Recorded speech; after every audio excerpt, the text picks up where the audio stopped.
আমার আম্মার রান্নাঘরে এসেছি, আর রান্নাঘরে এসে কি দেখি জানেন?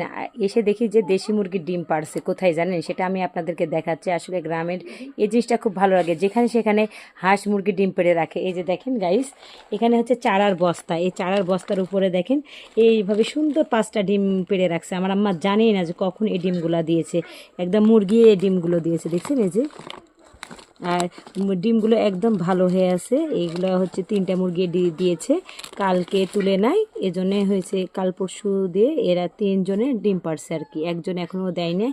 তো দেখছেন গ্রামের এই জিনিসটা মানে খুবই ভালো লাগে, একদম সব কিছু ফ্রেশ, ডিম ফ্রেশ, মুরগি ফ্রেশ, হাঁস ফ্রেশ, মানে যা খাবেন সবজি যা খাবেন সব কিছুই ফ্রেশ।